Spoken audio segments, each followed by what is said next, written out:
Lo tau nggak, ketika umat Kristen menang di perang salib yang pertama, ternyata mereka ketagihan.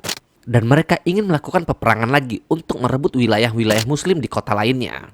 Dan ketika mereka berhasil memasuki kota itu, semua penduduk di dalam kota itu dibersihkan. Dan pasukan salib tidak peduli, baik itu umat Islam, umat Yahudi, atau umat mereka sendiri. Selama mereka asli penduduk di sana, mereka dibersihkan. Inilah kisah perang salib kedua. Intro dulu kita.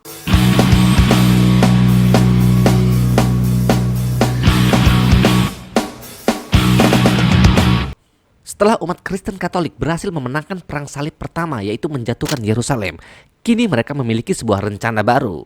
Rencana mereka selanjutnya adalah sebuah ekspansi. Jadi setelah mereka berhasil mendapatkan apa yang mereka inginkan, yaitu sebuah tanah di Yerusalem, kini mereka memiliki sebuah tujuan baru, yaitu merebut sebuah kota yang dikatakan sangat strategis, baik dari budaya ataupun ekonomi. Kota itu bernama Kota Edesa. Kota itu terletak di tepi gurun Suriah, Mesopotamia. Sebenarnya kota ini sudah berada di tangan umat Kristen Katolik sejak perang salib pertama, tetapi direbut kembali oleh salah satu pemimpin muslim. Nama pemimpin muslim itu adalah Imam ad-Din Zaghi, seorang penguasa dari Irak dan Suriah. Menurut laporan yang didapat oleh para paus, saat umat muslim menguasai kota itu, para Kristen Katolik itu ditangkap, disiksa dan dijadikan budak. Yang dibiarkan hidup hanyalah Kristen Ortodoks. Tetapi menurut sumber yang gue baca, bahwa ini adalah laporan palsu yang dibuat-buat oleh para paus pada saat itu. Kenyataannya adalah semua umat boleh tinggal di kota Edesa. Mereka diizinkan untuk tinggal dan membangun rumah di sana, asalkan tidak membuat kerusuhan dan kekacauan. Cuma ya tetap aja, namanya juga sebuah ambisi untuk menguasai suatu kota. Paus Eugenius III menyerukan untuk tetap perang salib yang kedua, yaitu perintah untuk menaklukkan kota Edesa. Dan seruan perang salib itu terjadi pada tanggal 1 Desember 1145 Masehi. Tetapi sang paus tidak menjelaskan secara detail apa tujuan dari kampanye perang itu. Dia seakan-akan menyembunyikan tujuan aslinya, yaitu merebut kota Edesa. Dia hanya bilang bahwa tujuan dari kampanye militer ini adalah untuk melengkapi tujuan perang salib pertama dan merebut sebuah relik suci. Karena tujuan yang gak jelas dan ngalor ngidul, akhirnya sedikit sekali orang yang tertarik untuk ikut bergabung dalam perang ini. Tetapi sang paus Eugenius III tidak kehabisan ide. Dia mengatakan siapa saja yang ikut dalam perjalanan suci ini dan perang salib ini, maka dia akan mendapatkan pengampunan dosa. Kemudian jika mereka punya hutang, maka akan dianggap lunas. Ternyata janji manis ini sudah cukup untuk merebut simpati dari umat Kristen Katolik Eropa pada saat itu. Lalu dilakukanlah perekrutan tentara besar-besaran di Eropa. Dan sejarah mencatat perekrutan tentara secara besar-besaran ini di Eropa dengan nama Praedecessorius Quantum.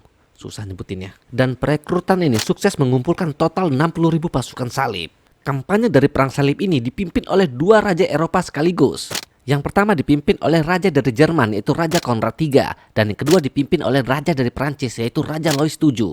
Dan ini kali pertamanya seorang raja terlibat langsung dalam perang salib. Mereka memulai perjalanan ini pada awal musim panas 1147 Masehi. Dan ketika mereka tiba di wilayah Lepan, akhirnya mereka bergabung dengan umat Kristen Eropa yang ada di sana. Lalu mereka mengajak bergabung untuk memperkuat kekuatan mereka. Jadi sudah makin kuat nih tentara salib nih, sudah tambah lagi pasukannya.